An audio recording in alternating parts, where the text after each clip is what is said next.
नमस्कार दोस्तों, मैं डॉक्टर धर्मेंद्र सिंह आप सभी का उत्कर्ष परिवार में हार्दिक स्वागत और अभिनंदन करता हूं। आज हम लोग एक और टॉपिक लेकर के, एक नया टॉपिक लेकर के आपके समक्ष उपस्थित हुए हैं। और आज जिस विषय पे हम लोग डिस्कस करेंगे, चर्चा करेंगे, वो विषय दल बदल कानून से संबंधित है। यहाँ पर इसके संदर्भ को जानने का प्रयास करेंगे कि क्या दल बदल कानून का जो प्रावधान है या दल बदल कानून है, क्या यह मूल संविधान का हिस्सा है या इस प्रावधान को बाद में जोड़ा गया है, और इसका जो संदर्भ है, यदि बाद में जोड़ा गया है तो किस तरह से जोड़ा गया है। इन्हीं सारी बातों को आज डिस्कस करेंगे और दल बदल कानून के जो प्रावधान हैं वो क्या हैं, इन्हीं बातों को आज हम आपसे चर्चा करने के लिए उपस्थित हुए हैं। तो सबसे पहले तो हम ये जान लें कि दल बदल का प्रावधान या दल बदल कानून का कोई ऐसा प्रावधान मूल संविधान का हिस्सा नहीं था। इसे बाद में परिस्थितियों के अकॉर्डिंग जोड़ा गया है। और क्यों जोड़ा गया है, जरा इस बात को समझने का प्रयास करते हैं हम लोग कि जब तक केंद्र और राज्य दोनों जगह एक ही पार्टी की सरकार थी, तब तक इस तरह की समस्या हमारे देश या समाज में नहीं थी। लेकिन जैसे ही राज्यों में और केंद्र में गैर कांग्रेसी सरकार का निर्माण होना शुरू हुआ, तो एक नई समस्या हमारे सामने आई। और वो नई समस्या थी कि एक पार्टी के टिकट पर चुनाव जीतने वाले सदस्य, चाहे वो विधानसभा के सदस्य हों, चाहे वो लोकसभा के सदस्य हों, यदि उनकी पार्टी की सरकार नहीं बनी और दूसरी पार्टी की सरकार बन रही हो और वहां पर उन्हें मंत्री बनने का ऑफर दिया जाए या कोई और लाभ उन्हें प्रतीत हो, तो वो पार्टी चेंज कर देते थे। ये समस्या धीरे धीरे गंभीर समस्या का रूप धारण कर ली और व्यापक पैमाने पर दल बदल होने लगा। एक पार्टी के टिकट पर चुनाव जीतना और फिर पार्टी बदल करके दूसरी पार्टी में चले जाना, स्वेच्छा से पार्टी बदल देना।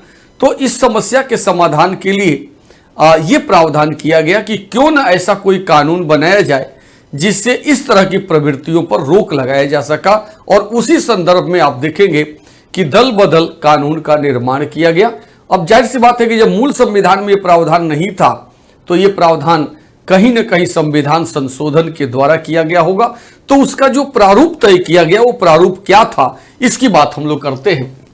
तो यहां पर हेडिंग मैं दे देता हूं, दल बदल कानून।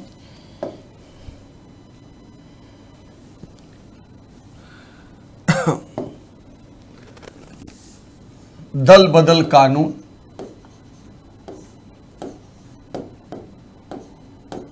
दल बदल कानून, और इसकी पूरी पृष्ठभूमि की बात हम लोग करेंगे कि दल बदल कानून का जो संदर्भ था। तो मैंने अभी आपसे कहा कि ये कानून बनाने के लिए हमें संविधान में संशोधन करना था।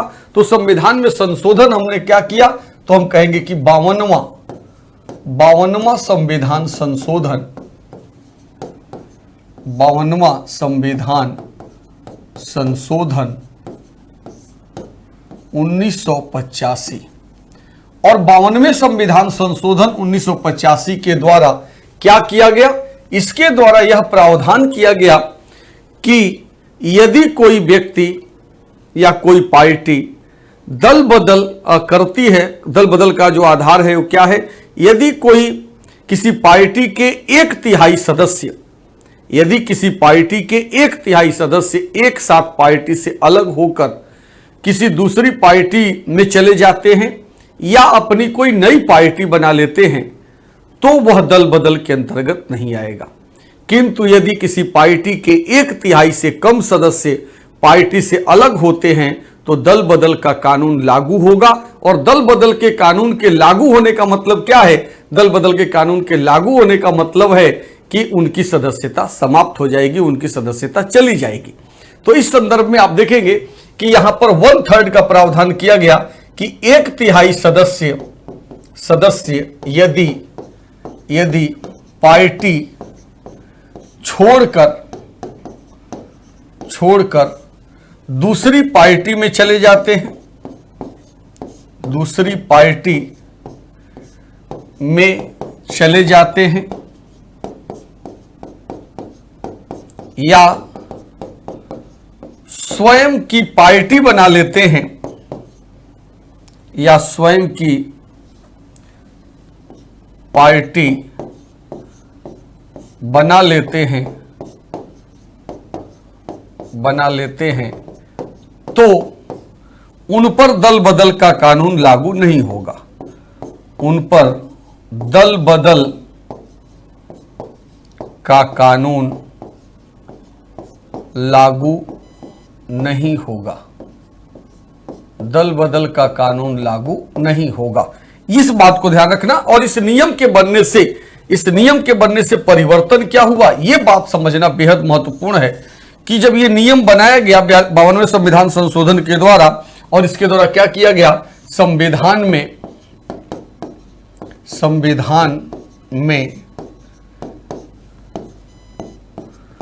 10वीं अनुसूची जोड़ी गई। संविधान में 10वीं अनुसूची जोड़ी गई, क्योंकि आप सबको पता है कि मूल संविधान में अनुसूचियों की संख्या कितनी थी, 8 थी, और वर्तमान समय में कितनी अनुसूचियां हैं, 12 हैं। तो 10वीं अनुसूची 52वें संविधान संशोधन 1985 के द्वारा जोड़ी गई थी, और इसी के अंतर्गत, यानी हम कहें कि इसी अनुसूची में दल बदल से संबंधित प्रावधान किए गए कि किस कंडीशन को दल बदल के अंतर्गत माना जाएगा। तो आप देखो यहां पर 52वें संविधान संशोधन के द्वारा 1/3 का मामला तय किया गया। इससे क्या हुआ, जो सिंगल व्यक्ति या एक दो व्यक्ति जो पार्टी बदलते थे किसी पार्टी के टिकट पर चुनाव जीतने के बाद, वो मामला खत्म हो गया, और यदि कोई ऐसा करता है तो उसकी सदस्यता चली जाएगी। तो इस तरह से इस प्रवृत्ति पर काफी हद तक नियंत्रण हो गया, किंतु समस्या का अस्थायी समाधान नहीं हुआ।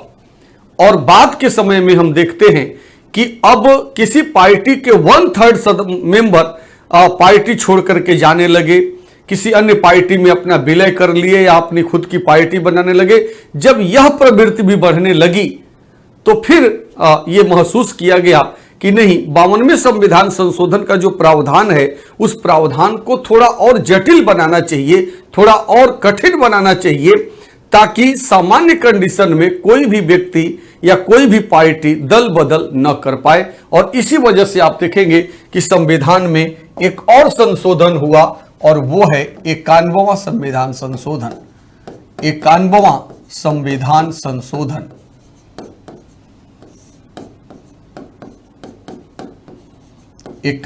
संविधान संशोधन 2003। और 91वें संविधान संशोधन 2003 के द्वारा क्या किया गया, अब जो 52वां संविधान संशोधन था ना, उसमें जो प्रावधान किया गया था कि 1/3 सदस्य, ध्यान रखना कि 1/3 सदस्य की संख्या को बढ़ा करके 2/3 कर दिया गया। और इसमें प्रावधान किया गया कि यदि किसी पार्टी के 2/3 मेजॉरिटी यानी 2/3 सदस्य, इसको सीधे सीधे भी आप लिख सकते हो, किसी पार्टी के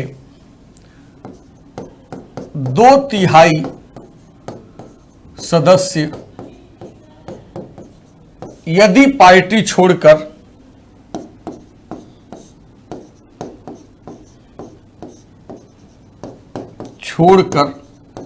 चले जाते हैं या खुद की अपनी पार्टी बना लेते हैं,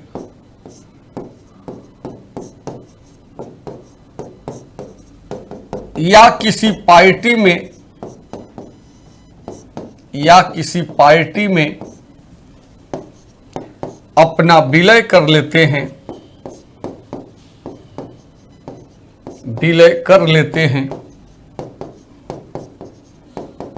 तो उन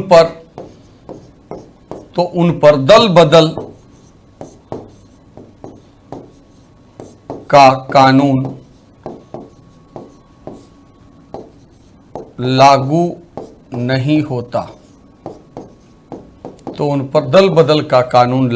नहीं होता। देखिए, तो यहां पर ये जो एक पॉइंट था ना, ये बहुत महत्वपूर्ण पॉइंट है कि एक 52वां संविधान संशोधन हम लोगों ने देखा, और दूसरा संविधान संशोधन आपके सामने है 91वां संविधान संशोधन। और इसके द्वारा आप देखिए क्या परिवर्तन किया गया, एकदम क्लियर रख देना है पूरे कॉन्सेप्ट को कि कैसे कैसे चेंज हुआ। मैंने आपको बताया कि मूल संविधान में ऐसा कोई प्रावधान नहीं था, ये प्रावधान बाद में समस्या जन्य कारणों के कारण किया गया, और जब ये समस्या आई तो इसके समाधान के लिए पहले 52वां संविधान संशोधन हुआ, उसके द्वारा 10वीं अनुसूची संविधान में जोड़ी गई, और यह प्रावधान किया गया कि 1/3 मेंबर यदि एक साथ पार्टी से निकलते हैं और कोई अलग पार्टी बनाते हैं या किसी पार्टी में विलय करते हैं तो दल बदल का कानून लागू नहीं होगा, लेकिन उससे कम सदस्य यदि जाते हैं तो दल बदल का कानून लागू होगा। इस नियम को और जटिल बनाते हुए 91वें संविधान संशोधन में क्या किया गया, जो 1/3 का प्रोसेस था उसे बढ़ा करके 2/3 कर दिया गया, यानी 2/3 कर दिया गया।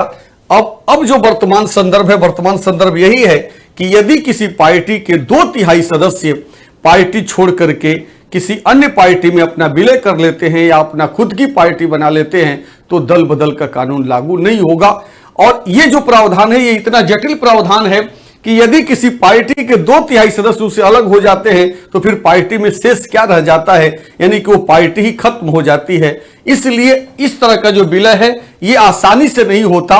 और चूंकि ये संदर्भ की चर्चा मैं आपसे क्यों कर रहा हूं, क्योंकि हाल ही में शिवसेना का जो विवाद सामने आपके आया है कि निर्वाचन आयोग ने शिंदे गुट को शिवसेना का चुनाव चिन्ह प्रदान कर दिया है, और मसाल जो पहले से शिवसेना थी उद्धव गुट की, उसको मसाल चुनाव चिन्ह दिया गया है। तो ये एक ज्वलंत मुद्दा देश के अंदर चल रहा है, और इसी संदर्भ में मैंने सोचा कि दल बदल का जो प्रारूप है वो आप समझ जाए, ताकि किस तरह से इसका प्रावधान है, संवैधानिक प्रावधान क्या है और व्यवहार में उसका प्रयोग किस तरह से हमारे देश में किया जा रहा है, इस बात को हम समझ पाए। तो आप देखें कि 2 अमेंडमेंट की बात मैंने आपसे कर लिया, एक है 91वां संविधान संशोधन और इसके पहले हम लोगों ने पढ़ा 52वां संविधान संशोधन, और दोनों के द्वारा जो चेंज किया गया वो चेंज मैंने आपको क्लियर कर दिया कि कैसे किया गया। अब इसका परिणाम यह है कि कोई भी व्यक्ति आसानी से अपनी पार्टी को नहीं छोड़ सकता जब वो किसी पार्टी के टिकट पर चुनाव जीत करके सदन में पहुंचता है। तो ये एक कंडीशन बनती है कि भाई किस तरह से इसका सिस्टम बनाया गया, और यही कारण है कि आप देखेंगे शिंदे गुट वाला जो मामला आपके सामने आया कि उसमें 2/3 से भी ज्यादा सदस्य उनके साथ थे, उद्धव का साथ छोड़ दिए, और इसके वजह से आप देखें कि वो मुख्यमंत्री भी बने, उनकी सरकार भी बनी, और अंततः निर्वाचन आयोग के द्वारा जो उनका तीर धनुष चुनाव चिन्ह था वो शिंदे गुट को प्रदान कर दिया। तो इस तरह से यहां पर इस पॉइंट को भी हमने आपको क्लियर किया कि इसका जो संदर्भ है वो क्या है। तो दल बदल का जो सिस्टम था, दल बदल के सिस्टम को मैंने आपको बताया कि मूल संविधान में नहीं था, किंतु बाद में कब कब किस तरह से इसका प्रावधान किया गया। अब इसके बाद यहां पर यदि आप व्यक्तिगत स्तर पर देखें तो व्यक्तिगत स्तर पर भी इसका प्रावधान किया गया है। जैसे यदि कोई व्यक्ति किसी पार्टी के टिकट पर चुनाव जीत करके सदन में आता है और पार्टी सुप्रीमो के व्हिप के खिलाफ जाकर के मतदान करता है तो उस पर दल बदल का कानून लागू होगा। यदि वो स्वेच्छा से पार्टी छोड़ देता है तो उस पर दल बदल का कानून लागू होगा। यदि निर्दलीय कोई सदस्य किसी पार्टी की सरकार में शामिल तो हो सकता है किंतु किसी पार्टी की सदस्यता ग्रहण करता है तो उस पर भी दल बदल का कानून लागू होगा। और यदि कोई मनोनीत सदस्य मनोनीत होने के दिन से 6 माह के अंदर यदि पार्टी बदलना चाहता है तो बदल सकता है, लेकिन 6 माह की अवधि पूरा होने के बाद वो पार्टी बदलता है तो दल बदल का कानून उस पर भी लागू होगा। अब वर्तमान समय में एक मामला आया है सुप्रीम कोर्ट का कि हो तो होलोहन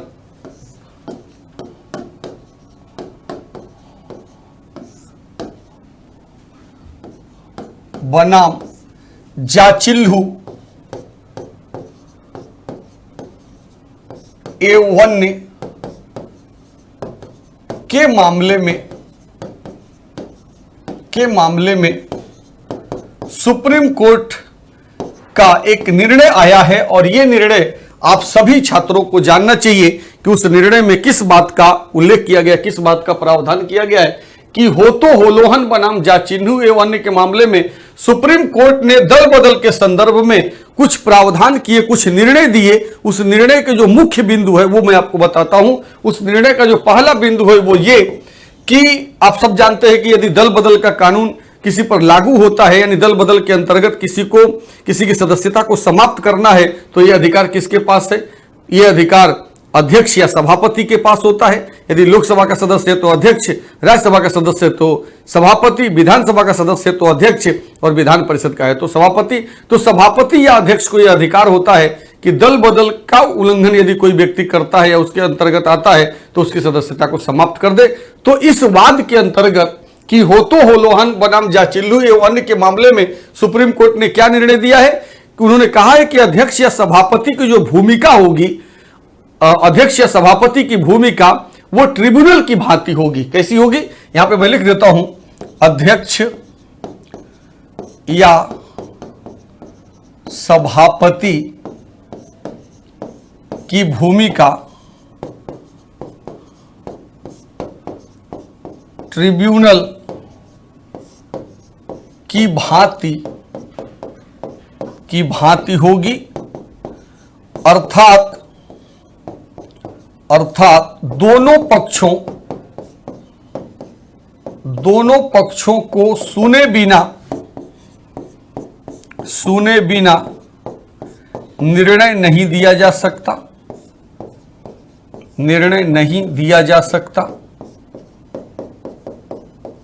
एक पॉइंट यहां पर ध्यान रखना है, ये एक पॉइंट हो गया उसके अंतर्गत, निर्णय के अंतर्गत कि ट्रिब्यूनल की तरफ से इनकी भूमिका क्या तय की गई है कि दोनों पक्षों को सुने बिना निर्णय नहीं दिया जा सकता।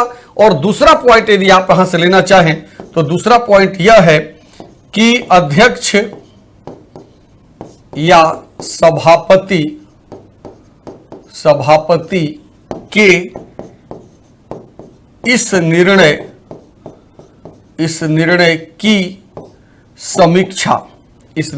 की न्यायिक समीक्षा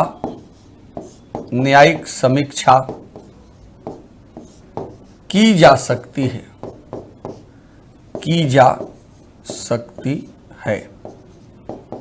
है ना, की जा सकती है। देखिए, अध्यक्ष या सभापति के इस निर्णय की न्यायिक समीक्षा की जा सकती है। ये लेटेस्ट प्रावधान है और इस बात को आप ध्यान रखेंगे क्योंकि यहां से प्रश्न आपके एग्जाम में बन सकता है, क्योंकि ये सुप्रीम कोर्ट का निर्णय है और उसके अंतर्गत दल बदल वाले प्रावधान में कुछ चेंजेस किए गए हैं, कुछ बातों को जोड़ा गया है और यहां से प्रश्न आपके एग्जाम में बन सकता है। इसलिए सभी छात्रों को इस प्रश्न को, इस संदर्भ को बहुत ध्यान से समझना होगा और समझना होगा इसलिए क्योंकि यहां से प्रश्न आएगा और प्रश्न आएगा तो उसका उत्तर गलत नहीं होना चाहिए। इसलिए आपको यहां पर इस पॉइंट को ध्यान रखना है कि अभी जो कि होतो होलोहन बनाम जाचिल्लू एवं अन्य का मामला है, उस मामले में सुप्रीम कोर्ट ने दल बदल के अंतर्गत क्या निर्णय दिया है। दरअसल ये उसी विवाद के संदर्भ में ये सारे के सारे संदर्भ जुड़े हुए हैं और वहां पर ये निर्णय आया है। तो आप देखें, जो दल बदल का एक प्रारूप था, उस प्रारूप को पूरी तरह से मैंने आपको डिफाइन कर दिया। पूरी प्रक्रिया शुरू से लेकर के अभी तक का जो संदर्भ है वो मैंने आपको बता दिया कि मूल संविधान में ऐसा कोई प्रावधान नहीं था। जैसा कि आप जानते हैं, मूल संविधान में 8 ही अनुसूचियां थी, जबकि दल बदल का जो प्रावधान है वो 10वीं अनुसूची में है। तो जब 10वीं अनुसूची में है तो जाहिर सी बात है कि कोई ना कोई अमेंडमेंट करके जोड़ा गया है। तो कौन सा अमेंडमेंट हुआ है? 52वां।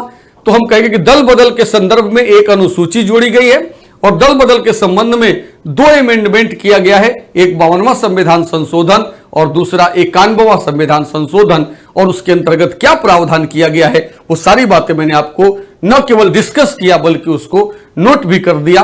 तो इस तरह से उम्मीद है कि दल बदल का जो प्रोसेस भारत में है वो आप समझ गए होंगे। तो आज का ये लेक्चर यहीं पे हम लोग समाप्त करेंगे और फिर एक नए टॉपिक के साथ आपसे पुनः मुखातिब होंगे।